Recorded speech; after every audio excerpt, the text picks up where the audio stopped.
Hi everyone, this is your English teacher Guillermo Marcancelo. I hope everybody is okay. Today we'll be looking at another topic that is very useful. The present simple, uses and structure. We'll be analyzing what are those uses of the present simple and the structure for the affirmative, negative and interrogative forms. Well, let's begin with the uses. The present simple is used for habitual actions, that is to say, routines, what you do every day, regularly. For example, it says, I get up early every day. Another use of the present simple is for permanent situations, situations that exist for a longer time. You can see there, it says, I live in a small city. This is not a temporary action, but it's a longer action, over a period of time. And one of the most common uses of the present simple is in science, for scientific facts, or nature facts. In the example, it says water boils at 100 degrees Celsius. When you give information or when you want to provide information about scientific facts, we also use the present simple. Now, if we have a look at the structure of the present simple in affirmative sentences, you'll see that for I, you, they, we, the form is very simple. We just add the infinitive verb. You see there in the example I used the word work, and if you want to use a sentence in affirmative form of the present simple, you just say I work hard, subject plus infinitive verb. Now in the case of the subjects he, she, it, the third person singular, it's a bit more complicated, but it's not that difficult. What you have to do is this: you put the verb in infinitive form, but then you have to provide some changes to the verb depending on the ending of the verb. For example, for most verbs, we add s. If you use the verb work, again, you say she work. But now, as the subject is she, we provide the s. She works hard. With he, she, it, we add s to most verbs. Now, there are some verbs that end in s, sh, ch, x, z, or o. Well, in those cases, we can't provide the s, but we have to add es. For example, he watches TV all day. This is for the correct pronunciation of the verbs. He watches.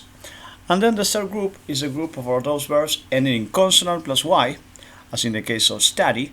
Well, in those cases, we delete y, final y, and then we add ies. So we get Tom studies at university. Now, let's have a look at the structure of negative sentences. This is like this. You have I, you, they, we. So then the auxiliary verb we use for the negative form is don't. Then the infinitive verb. In the example, we have the verb study. So we say we don't study French at school.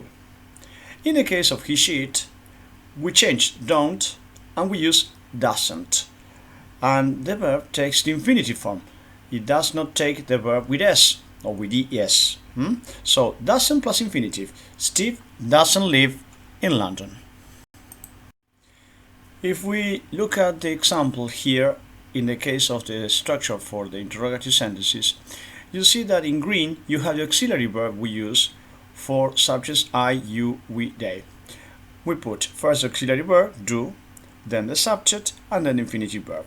For example, in a yes-no question, you say, do you like coffee? And if you begin with do, you finish with do. Yes, I do. No, I don't. In the case of he, she, it, the auxiliary verb changes. It's not do, it's does. Then the subject and the infinitive verb with no s. We have the verb there with no change.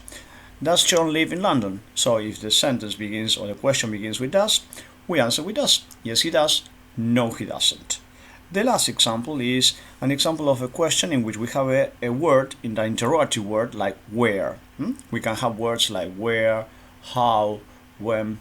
In those cases, we put first the interrogative word, the question word, then do or does, the subject, and the verb in infinitive.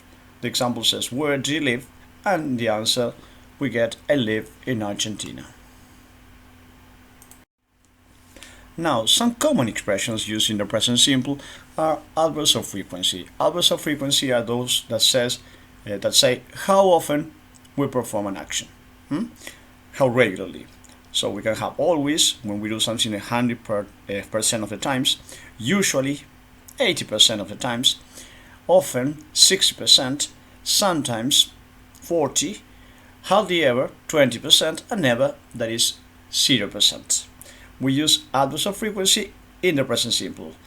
In the next chapter, we'll be seeing or we'll be looking at the position of adverbs of frequency in a sentence in the present simple.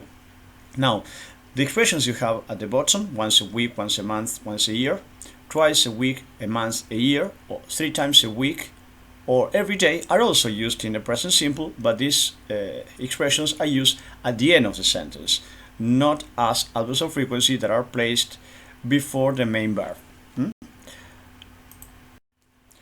So we get to the end of this. These are the final remarks. This is what you have to remember as regards the use of the present simple. The present simple refers to a habitual action, a routine. That is to say, what you do regularly, or situations that last for a long time, situations that are permanent. Don't remember that. Then remember that in the case of the present simple, we can also see it in scientific facts. Well, I hope everyone is okay. See you next class, and if you have any doubts, contact me, and I hope I can clarify them. Goodbye.